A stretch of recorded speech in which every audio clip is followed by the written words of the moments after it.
Hello, you are listening to the 357, and I am William Spear. This is our current series called It Suits Her. The story is starting in a moment, but we have one last appearance from Madison on the Air. Go ahead, get us started, Madison. Madison is on the air. Do you love old-time radio? Yes!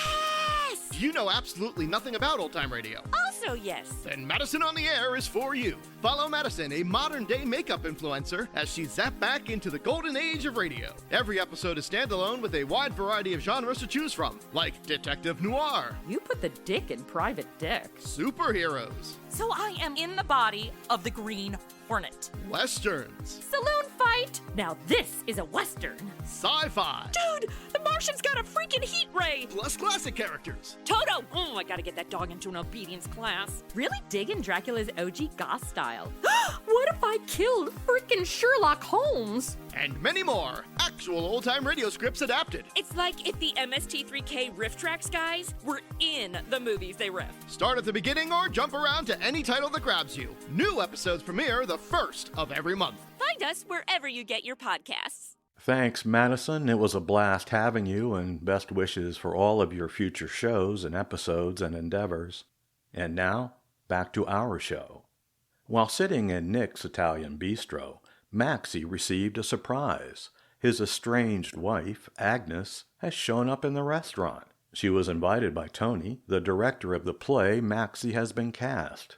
Agnes and Maxie have not seen each other in 10 years, and he promptly speaks as if he is new to the English language. It's all verbal miscues and "please don't leave, Tony" in episode 18 of It Suits Her.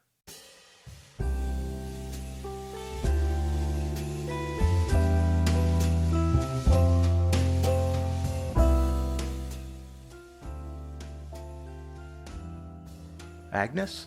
Maxie stumbled over his words. It's only tonic, I promise, but Agnes was torn between laughing or throwing a chair at the tongue-tied Maxie. He continued his verbal theatrics. When? You? Here?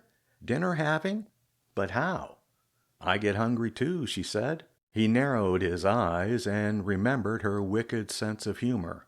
Not, how could you go to a restaurant, but how did you come to this restaurant on this night when I'm sitting here? Agnes coolly tilted her head toward Tony. Blame him. I was perfectly fine with a leftover tuna fish sandwich on rye and potato chips. Tony, caught between two comic maestros priming for war, played the straight guy. She was the detail I needed to work out. Maxie leaned towards Tony and gently protested.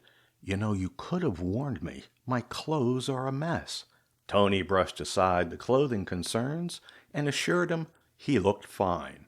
Nick took the opportunity to add some humor. I am seeing that you are not lately standing too close to an iron. Agnes tossed in a comment that was equal parts comic and caustic. Kind of a shabby chic. It suits you. Maxie, poor Maxie, was outnumbered. Tony edged towards the door and said his goodbyes. As much as this looks like fun, I've got to go. Break a leg on Monday, Maxie? Agnes asked if she could break his legs now. Tony insisted she wait until after the play was done, but offered, in exchange, a Merry Christmas. She returned the holiday greeting. Maxie invited, no, actually he begged, Tony to stay, but he didn't want to impose. No trouble at all, called Maxie. I've already got the third chair. Nothing. One last half-hearted try. Tony? Agnes turned the conversation to her husband. How have you been, Maxie, for the last 10 years?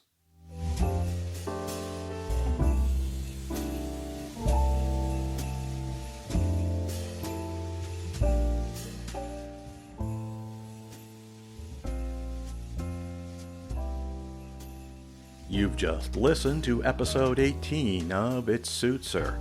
Series theme is through the courtesy of Michael Cobran. Theme for Nick's Bistro is by Audio Coffee. Both are at Pixabay. The 357 is written and produced by William Spear. Thank you for listening, and, Maxie, how have you been keeping yourself? We would like to know.